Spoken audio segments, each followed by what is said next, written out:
네, 루터는 빌레몬서에 대해서 말하기를 그리스도의 사랑과 용서를 가장 잘 함축해 놓은 성경이다라고 말합니다. 옥중서신 중에 하나인 빌레몬서는 사도 바울이 빌레몬에게 쓴 편지입니다. 빌레몬을 향한 칭찬과 더불어 그의 종이었던 오네시모를 용서해주고 종이 아닌 형제로 맞아주기를 간청하는 내용을 빌레몬서는 담고 있습니다. 오늘 말씀을 통해서 진정한 형제 사랑의 의미가 무엇인지를 우리 함께 다 같이 보도록 하겠습니다. 그렇다면 먼저 빌레몬서의 수신자인 빌레몬은 어떤 사람일까요? 우리 다 같이 빌레몬서 1장 4절에서 6절 말씀을 보겠습니다. 우리 한번 다 같이 읽을까요? 시작. 내가 항상 내 하나님께 감사하고 기도할 때에 너를 말함은 주 예수와 및 모든 성도에 대한 내 사랑과 믿음이 있음을 들음이니 이로써 내 믿음의 교제가 우리 가운데 있는 선을 알게 하고 그리스도께 이르도록 역사하느니라. 빌레몬은 신실한 믿음의 성도이고 부유한 사람이었습니다. 빌레몬의 집은 성도들의 예배당으로 사용되어져서 많은 이들이 자유롭게 드나드는 그런 집이었습니다. 사도 바울이 에베소에서 복음을 전할 때 그곳에 여행하던 빌레몬도 바울의 복음을 듣고 예수님을 믿고 제자가 된 것입니다. 그리고 그 이후에 계속해서 바울을 위해서 기도와 물질로 도우며 그렇게 동역하고 있는 것이죠. 자신의 부유함을 자랑하거나 교만하지 않고 자신이 가진 것으로 바울을 돕고 성도들에게 예배할 곳을 제공하고 이웃을 돌아보는 빌레몬은 신실한 자였습니다. 이런 빌레몬에게는 오네시모라고 하는 한 종이 있었습니다. 당시 로마 사회에서 종은 대부분 전쟁 포로로서 물건 취급을 받았습니다. 사람이 아니기에 그냥 쉽게 사고 팔고 하면서 재산의 일부로 여겨졌던 것이죠. 오네시모는 주인인 빌레몬의 물건을 훔쳐서 멀리 로마로 도망치게 됩니다. 당시 로마는 인구 150만이 넘는 아주 큰 도시로서 모든 문화와 예술, 일자리들이 한 곳에 모여 있던 큰 도시입니다. 오네시모가 로마로 간 것은 자신이 이제 도망자 신분으로서 몸을 숨기기도 좋았고 무엇인가 화려함과 즐길 것들을 기대하고 갔는지도 모릅니다. 주인의 돈을 가지고 이제는 종이 아닌 새로운 삶을 한번 살아보고자 새 출발을 하려고 로마로 간 것입니다. 그리고 성경에서는 오네시모가 어떻게 바울을 만났는지에 대해서는 나오지 않습니다. 하지만 로마에 있던 사도 바울과 오네시모의 만남이 이루어지게 되는데요.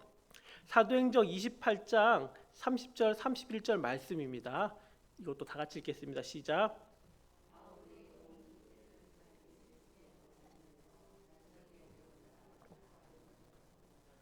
하나님의 나라를 전파하며 주 예수 그리스도에 관한 모든 것을 담대하게 거침없이 가르치더라. 본문에서 말하는 셋집은 가택 연금되어 있던 바울의 집을 말합니다. 사도 바울은 재판을 받기 전에 가택 연금 상태로 그렇게 지내던 중에서도 복음을 전하고 있었던 것입니다. 집 밖으로 나갈 수는 없었으나 집으로 오는 사람들을 맞이하였고 그들에게 복음을 전하고 말씀을 가르치는 일을 계속해서 멈추지 않고 행하던 중에 그 가운데 오네시모를 만나게 된 것입니다. 빌레몬서 1장 10절 11절 말씀입니다. 갇힌 중에 낳은 아들 오네시모를 위하여 내게 간구하노라. 그가 전에는 내게 무익하였으나 이제는 나와 내게 유익함으로. 제가 지난번 골로새서 설교 시간에 잠깐 말씀드렸듯이 오네시모의 이름의 뜻은 유익하다입니다. 유익한이란 뜻을 가지고 있어요. 그러나 그의 삶은 어떠했죠? 종으로서 물건 취급을 받았습니다. 그리고 또 어떠했을까요? 오네시모는 주인인 빌레몬의 재물을 훔쳐서 로마로 도망친 도망자입니다. 그의 삶은 자신에게도 주변 사람들에게도 전혀 유익하지 않는 그런 삶의 여정을 지금 살고 있습니다. 이름과는 완전히 반대의 삶을 지금 살고 있는 것이죠. 그러던 그가 로마에서 한 사람을 만나죠. 바로 누구죠? 바울입니다. 바울을 만나게 되므로 오네시모는 종이나 도망자였으나 바울은 그를 사랑으로 대해주고 그에게 복음을 전하고 말씀을 가르치고 양육하게 됩니다. 오네시모는 바울을 통해서 하나님의 복음을 듣고 그의 삶은 이전과는 완전히 다른 삶으로 복음을 전하는 자의 삶, 바울의 동역자로서 바울을 옆에서 돕는 그런 삶을 살게 된 것입니다. 그래서 바울은 옥중에서 낳은 자기 아들이라고 그렇게 고백할 정도이죠. 드디어 유익하다라는 이름값을 하게 된 것이죠. 무익한 사람이었으나 이제 그 이름에 맞게끔 유익한 그런 사람이 되었습니다.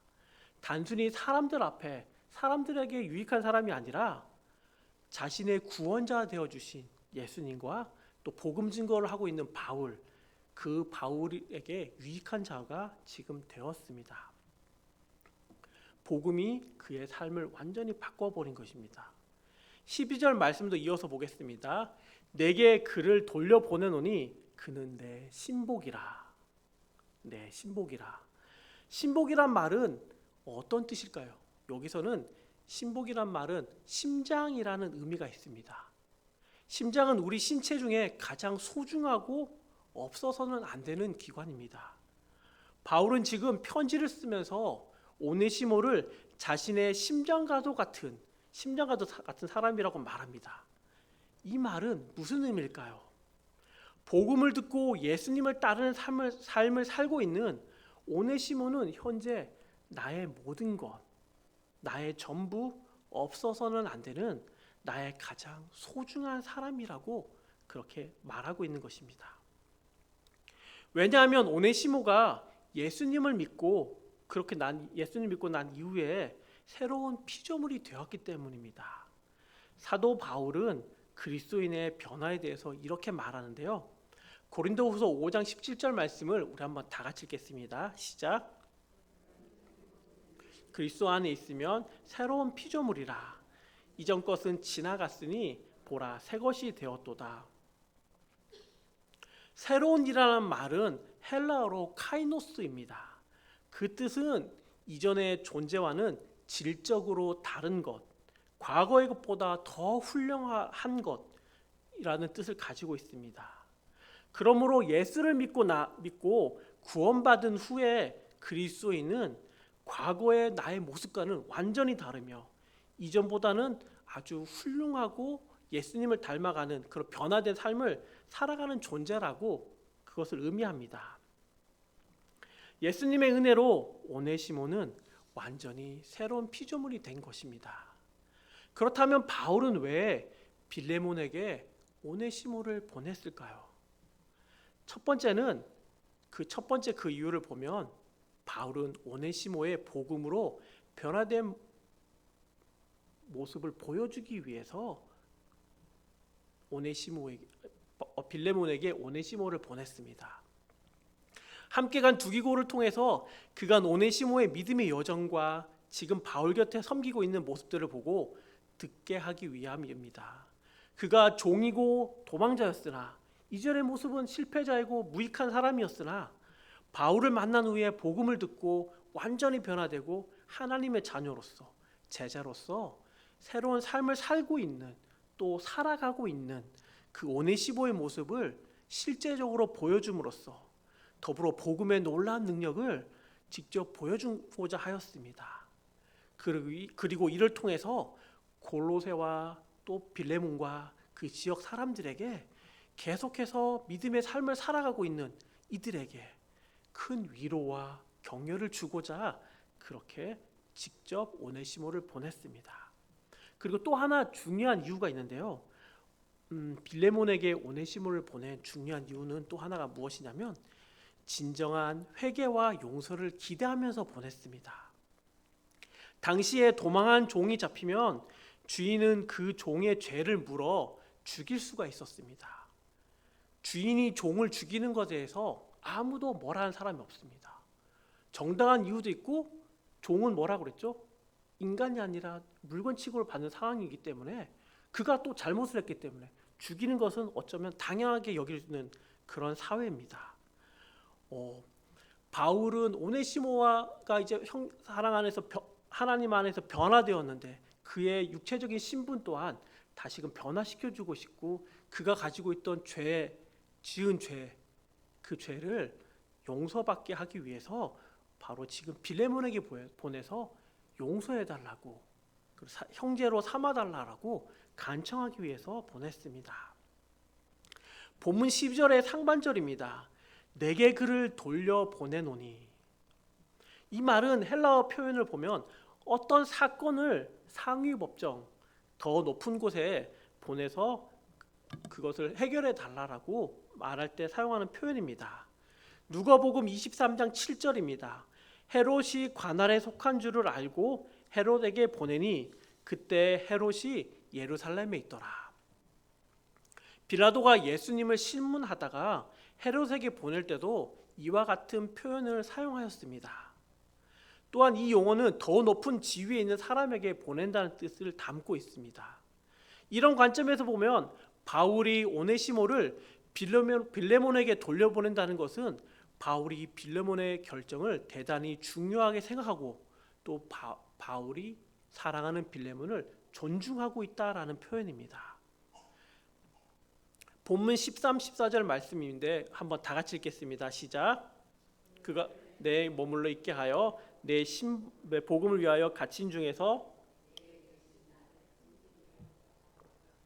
다만 내 승낙이 없이는 내가 아무것도 하기를 원하지 아니하노니 이는 너의 선한 일이 억지같이 되지 아니하고 자의로 되게 하려 함이니.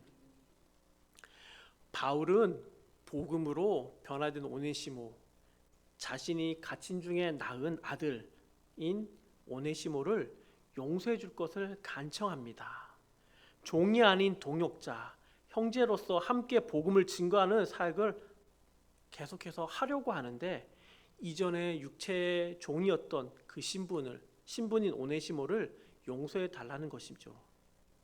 빌레몬서 1장 9절입니다. 도리어 사랑으로서 간구하노라. 나이가 많은 나 바울은 지금 또 예수 그리스도를 위하여 갇힌 자 되어. 사도 바울과 빌레몬의 관계를 보면 바울은 빌레몬의 영적인 스승입니다. 바울을 통해서 빌레몬은 복음을 들었고 계속해서 하나님을 알아가고 있고 지금은 후원하고 기도하는 동력의 관계까지 이른 것이죠. 그리하여 어쩌면 명령하여서 내가 명한다. 오네시모는 나에게 너무 소중한 사람이다. 그러니 네가 그냥 용서해 줘라. 나와 이곳에서 로마에서 함께 하나님 복음의 사역을 위해서 계속해서 해 나갈 테니까 너는 그렇게 알고 있어. 이렇게 명령해도 사실은 어쩌면 빌레몬은 들었을 수도 있습니다. 근데 그렇게 하지 않았습니다. 자신의 지위나 사도의 권위 또 영적인 스승 이런 것들로 하지 않았습니다. 그리고 자기가 감옥에 갇혀 있다는 뭔가 치근한 마음을 불러일으키는 그런 상황으로 용서해 주라라고 하지 않았습니다. 바울은 빌레몬에게 사랑으로 간구하고 있습니다. 일방적으로 명령하면 어쩌면 상대방이 불쾌해할 수도 있고 반발을 불러일으키지만 사랑으로 또 사랑에 근거해서 호소한다면 상대방의 마음을 진정으로 움직일 수가 있었기 때문입니다. 여기서 말하는 사랑으로서는 단순히 그냥 도구, 수단이 아니라 사랑을 근거로 사랑을 가장 중요한 가치로 빌레몬에게 지금 청하고 있습니다. 하나님의 사랑으로 오네시모를 용서해달라. 그가 과거에 지은 죄 이것을 너가 다 알고 있다. 나도 알고 있고 하지만 이가 복음으로 인해서 변화된 오네시모 지금 나에게 너무 소중한 자녀이고 형제인 오네시모를 용서해달라라고 그 이유를 그 근거를 하나님이 우리를 향한 사랑으로 말하면서 용서해달라고 지금 빌레몬에게 청하고 있습니다. 한 주인에게서 여종이 있다고 한번 가정해 봅시다.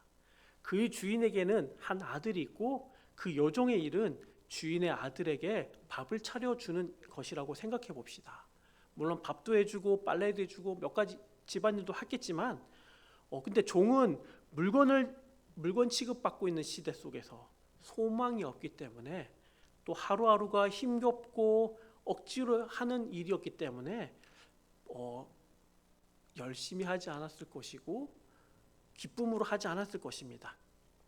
그런데 어느 날 주인의 아들은 여종에 대한 진정한 사랑하는 마음이 생겼습니다. 결국에는 그 여종과 결혼하게 됩니다.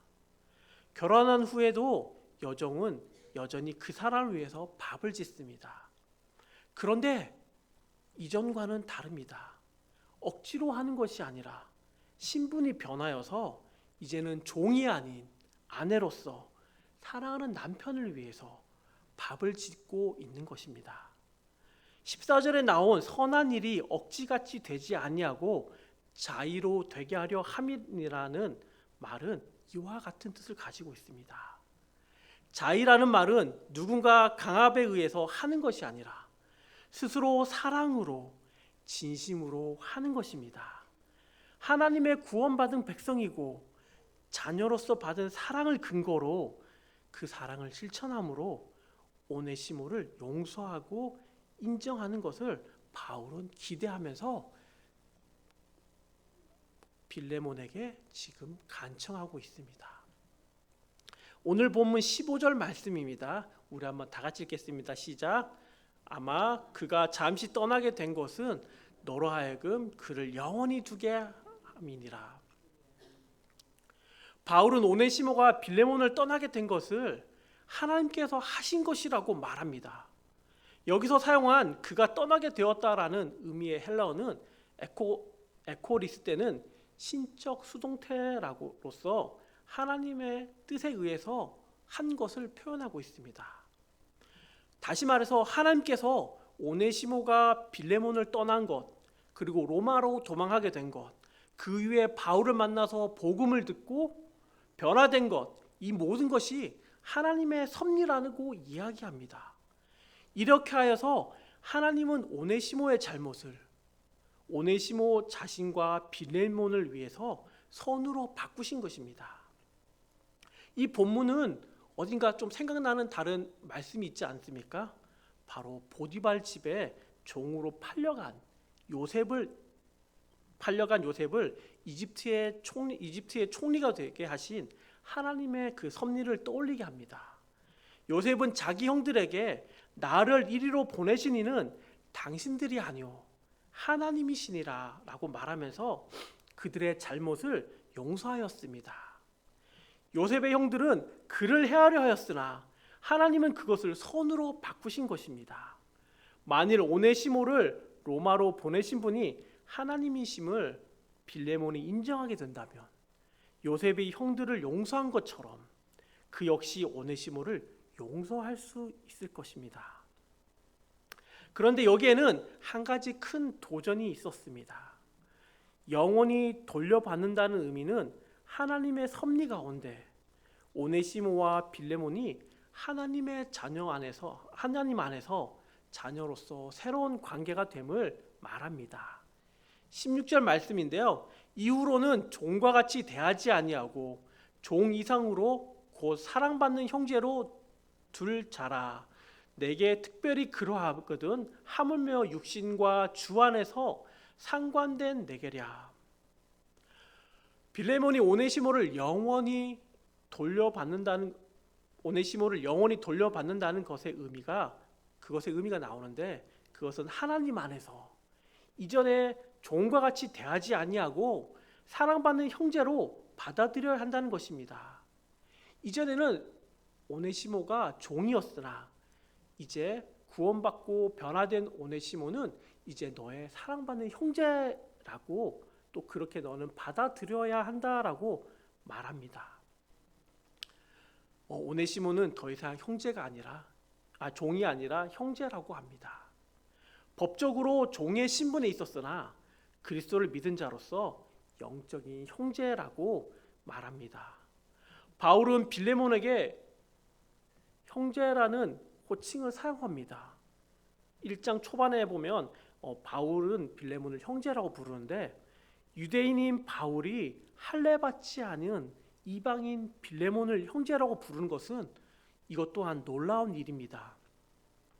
그리스 로마 시대의 유대인들은 이방인을 자신들과 교제할 수 없는 부정한 죄인으로 간주합니다. 유대인들 중에는 이방인을 지옥의 땔감으로 쓰이는 존재라고 여기기까지 합니다. 그렇게 저주하고 상종하지 않죠. 그리하여 이방인은 절대로 유대인과 형제가 될 수가 없었는데 그런 가운데서도 사도 바울은 빌레몬을 자신의 형제라고 부르고 있는 것이죠. 그 이유는 빌레몬이 그리스도를 믿음으로 말미암아 하나님의 자녀가 되었기 때문에 세상의 가치와 상황은 중요하지 않고 빌레몬이 이방인이지만 유대인 바울이 나의 사랑하는 형제라고 고백합니다. 그리고 더 놀라운 것이 있습니다. 사도 바울이 누구에게도 형제라고 하죠? 오네시모에게도 형제라고 합니다. 그리스도 로마 사회에서 도구나 재산의 일부로 취급받던 비천한 존재인 종을 형제라고 부른 것은 충격적인 일이 아닐 수 없습니다. 이방인에게도 형제라 부른 것이 다소 충격적인 건데 이제는 사람 취급도 못 받는 종에게 사랑하는 형제라고 말한 것은 엄청난 충격입니다. 종종 종을 자유인으로 보려는 그런 부류의 사람들도 있기는 하였지만 하나의 인격체로 살아가는 형제로 인정하는 것은 당시 사회에 큰 파장을 일으킬 만한 엄청난 일입니다. 사랑하는 성도님들, 초반에 빌레몬을 소개할 때 신실한 자이고 바울의 동역자라고 하였습니다. 기꺼이 자신의 집을 예배 공간으로 쓰도록 하고 성도들과 이웃을 돌아보는 자였습니다. 그에게는 많은 종이 있었습니다. 믿기 전에는 어떠했는지는 잘 모르지만 예수님을 믿고 변화된 이후에는 분명히 종들에게도 좋은 주인이었을 것입니다. 일정한 자유도 주고 경제권도 주고 인격적으로 대하고 돌봐주었을 것입니다. 어쩌면 종들이 보기에 최고의 주인이라는 그런 표현도 들었을 것입니다. 빌레몬 자신은 예수님을 믿고 난 이후 자신이 생각하기에 최선으로 하나님을 섬기고 있다. 그리고 주변을 나는 돌아보고 있다라고 그렇게 자부하였을 수 있습니다. 그런 빌레몬에게 하나님은 바울을 통해 한 단계 더 나아가기를 그렇게 요청하고 있습니다. 진정한 복음으로 변화된 삶이 무엇인지를 바울을 통해서 도전하고 있는 것입니다. 빌레몬은 자신이 생각하기에 이 정도면 충분히 잘하고 있다라고 생각했을 텐데 오네시모를 용서하는 것까지는 내가 어떻게 하겠는데 그를 종이 아닌 동일한 인격체인 형제로 맞아들이고 대접하라는 요청은 그에게 엄청난 충격을 이었습니다. 종들에게 잘 해주고 인격적으로 대주었다고 그렇게 할지라도 그들은 여전히 종이었는데 이제 종이 아니라 형제라고 말하라고 하는 것은 빌레몬에게는 충격이 아닐 수 없습니다. 당시 시대 상황에서는 물건 취급받던 종인데 하나님은 그런 종을 사랑하는 형제라고 여기라는 것이죠. 지금 우리들의 생각 속에서는 당연한 것이고 어렵지 않은 것으로 보일 수 있습니다. 그러나 당시의 사회 관습과 세계관에서는 도저히 있을 수 없는 종과 주인의 신분의 변화입니다. 당시의 세계관 속에서는 한 번도 생각해 본 적 없고 상상할 수도 없는 그런 일을 하나님께서는 바울을 통해 복음으로 시대와 환경을 뛰어넘으라고 그렇게 하시는 것이죠.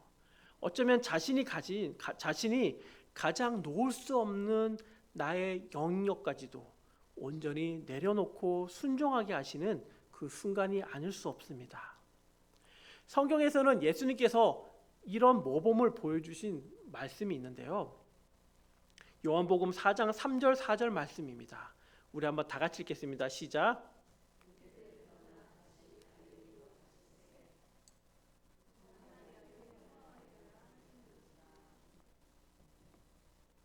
네, 이렇게 예수님은 말씀하시면서 사마리아 땅으로 들어가시죠.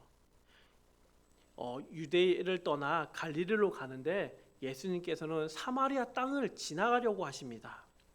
말은 안 했겠지만 함께하는 제자들은 사마리아 땅을 지나가는 것에 대해서 달갑지만 않았을 것입니다. 그때 유대인들은 사마리아 사람들과 상종하지 않았기 때문입니다.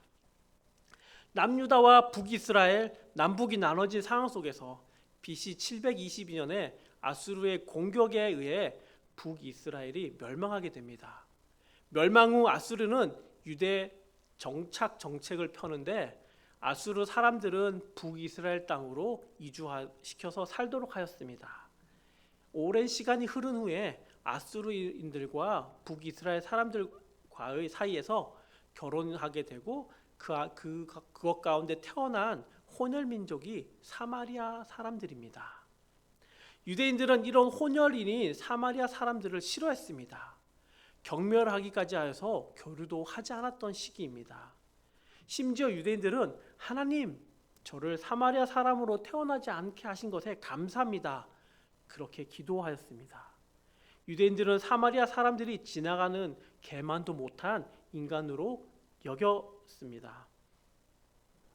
그리하여 유대에서 갈릴리로 가는 빠른 길은 사마리아 땅을 지나가는 것이었으나 대부분의 유대인들은 멀리 요단강을 돌아서 그렇게 강을 지나서 다녔습니다.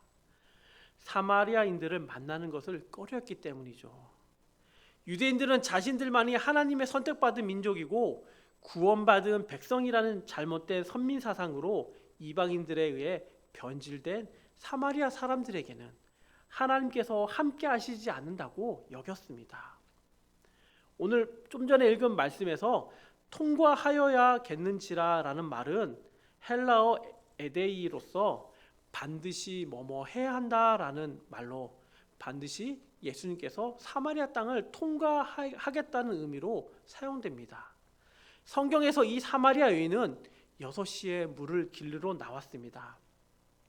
6시에서 6을 더하면 오늘날에 우리가 사용하는 시간이 됩니다.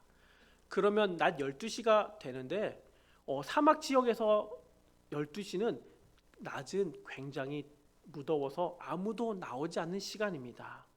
이들에게 낮 시간은 더위를 피해 낮잠을 자거나 휴식을 취하는 시간입니다.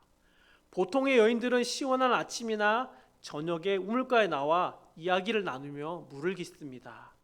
사극 드라마에서 많이 나오는 장면인데 우물가의 여인들이 3-3-5 모여 앉아 하는 것이 있습니다. 자기네 남편들의 험담도 하고 어제 마을에 일어난 재미난 이야기들도 나눕니다. 또 여러 가지 정보 교환도 하면서 즐겁게 이야기 나누며 또 저녁에는 하루의 피로를 푸는 그런 시간들이 되기도 합니다. 이 사마리아 여인은 낮에 물을 길르러 나오기 때문에 이런 대화에 참여할 수가 없습니다. 이 말은 마을에 친구가 없다는 것입니다. 정확하게 무슨 이유에선지는 잘 모르나 사람들의 눈을 피해서 아무도 나오지 않는 무더운 낮 시간에 혼자 물을 길르러 나온 것입니다. 또한 당시에는 남녀가 밖에서 단둘이 대화하는 것도 금기시 되던 시기입니다. 그런데 예수님은 어떻게 하셨죠? 사마리아 땅으로 가셨고 낮 시간에 여인에게 말을 걸었습니다. 그리고 그에게 복음을 전하고 계십니다. 예수님은 문화적, 역사적, 신분적, 종교적 이념들을 뛰어넘어서 복음을 전하고 계신 것입니다. 예수님은 이런 제자들에게 몸소 사마리아 여인에게 다가가 복음을 전함으로써 제자들 안에 자연스레 배어져 있던 바르지 못한 가치관, 사회적 간습들, 종교적 유대 사상들을 타파하려고 했습니다. 나를 따르고 있는 제자들이지만 여전히 이 땅 가운데서 그런 가치관 속에 살고 있는 제자들의 마음을 변화시키려고 한 것입니다. 제자들도 동일하게 초월하여서 복음을, 사랑을 증거하기를 원하셨습니다. 아무도 찾는 이 없던 사마리아 여인에게 복음을 전하게 되고, 그 여인은 이전과는 다른 주님을 따르는 제자의 삶을 살아가게 된 것을 우리는 잘 알고 있습니다. 자신의 생명과도 같은 물동이를 내려놓고 마을로 가서 예수님을 전하는 놀라운 은혜가 이 여인에게 임한 것이죠. 사랑하는 성도님들, 빌레몬의 입장에서 우리의 신앙을 한번 점검해 보면 좋겠습니다. 분명 복음을 듣고 우리의 삶을 계속해서 예수님을 닮은 삶으로 변화되어 가고 있습니다. 어제보단 오늘, 오늘보단 내일 더 하나님의 사랑을 뜨겁게 경험하고 변화되어 가고 예수님을 닮아가는 삶을 우리는 살아가고 있고 갈망하고 있습니다. 혹시 그 여정 가운데 빌레몬이 경험하게 된 당시로서는 충격적이고 생각해보지 못한 도전들, 하나님의 그런 요청들이 우리에게 어떤 것이 있을까요? 이 정도면 되었지, 이 정도면 충분해라고 생각하고 있는 분이 혹시 계실 수 있습니다. 하나님, 이것만은 제발 하는 그런 영역들도 어쩌면 가지고 있을 수 있습니다. 남에게 보이기 창피한 부분, 또 나의 연약한 부분들, 그런 것이 있어서 하나님의 그 말씀에 애써 외면하고 있는 분들도 계실 것입니다. 하나님께서는 시대와 상황을 뛰어넘어 형제로 맞이하고 사랑하라고 하시는데, 그 말씀 앞에 포기하지 못하고 순종하지 못하여 머뭇거리게 하는 것에는 어떤 것들이 있을까요? 나의 연약함입니까? 아니면 세상적인 가치관입니까? 예수님을 믿는 자들은 신분과 인종, 지위에 상관없이 모두가 형제 자매입니다. 빌레몬의 종인 오네시모는 바울의 복음을 듣고 그리스도인이 되었습니다. 하나님은 그를 바울과 빌레몬과 동등하게 아들로, 자녀로 삼아 주셨습니다. 하나님은 그때나 지금이나 사람을 외모나 능력으로 차별하지 않으십니다. 신분과 인종, 피부 색깔, 재정의 많고 적음, 이런 것에 관계없이 죄를 회개하고 예수 그리스도를 믿는 사람들을 자녀로 삼아 주십니다. 우리는 교회 안에서, 하나님의 사랑 안에서 진정으로 사랑하는 형제 자매라고 받아들이고 계십니까? 또한 오네시모의 입장이 되어 우리의 신앙을 또한 점검해 보시기 바랍니다. 우리는 사실 모두 오네시모와 같은 사람들이었습니다. 모두가 죽음의 종 되었던 자들입니다. 죽을 수밖에 없는 죄인들이었죠. 모두가 무익한 자였으나 하나님의 은혜로 유익한 자들이 된 것입니다. 빌레몬서 1장 18절 말씀입니다. 그가 만일 내게 불의를 하였거나 내게 빚진 것이 있으면 그것을 내 앞으로 계산하라. 바울의 이 고백은 예수님의 우리를 향한 십자가 대속의 은혜를 엿볼 수가 있습니다. 우리는 우리 스스로의 노력으로 구원받은 존재가 아닙니다. 또한 우리의 죄는 어떠함을 보시고 하나님께서 좋게 여기셔서, 또 하나님께서 내가 너를 필요로 하니 그렇게 내가 너를 구원하겠다라고 하셔서 구원하신 것도 아닙니다. 우리는 형제라 불릴 자격 없던 자인데 하나님의 십자가의 죽으심으로 사랑하는 형제로 불리게 된 것입니다. 우리가 이 의미를 깨닫게 된다면 우리는 분명 하나님의 말씀에 순종하는 사람들이 될 것입니다. 새로운 피조물로서, 하나님 나라의 백성으로서, 자녀로서 우리는 한 형제고 한 자매인 것입니다. 사랑하는 성도님들, 빌레몬이 충격받고 놀라긴 하였지만 결국에는 하나님의 말씀에 순종한 것처럼 우리도 우리 삶에서 매 순간 요구되어지는 믿음의 도전 속에서 기쁨으로 순종해 가길 바랍니다. 우리의 연약함, 선입견, 세상이 주는 가치관들을 모두 내려놓고 복음으로 구원받은 우리들임을 기억하는 삶이 다 되기를 바랍니다. 그리하여 주님 안에서 하나된 성도를 진정으로 사랑하는 형제, 자매라고 고백하는 우리 모든 성도님들이 다 되시기를 간절히 축원합니다. 함께 기도하겠습니다. 사랑하는 하나님 아버지, 감사를 드립니다. 오네시모를 통해 하나님의 우리를 향한 사랑을 다시금 깨닫게 하여 주시니 감사를 드립니다. 또한 빌레몬에게 요구되어진 것처럼 우리의 신앙 생활 속에서 믿음으로 극복해야 하는 영역들을 보여주시니 감사드립니다. 이것에서 멈추는 것이 아니라 이제는 하나님께서 보여주시는 그 영역들을 겸손히 내려놓고 세상이 주는 가치가 아니라 하나님의 관점에서 세상을 바라보고 형제 자매를 편견 없이 사랑하는 우리 모두가 되기를 간절히 소망합니다. 이런 우리의 삶이 될 수 있도록 주님 인도하여 주옵소서. 이 모든 말씀 예수님의 이름으로 기도드립니다. 아멘.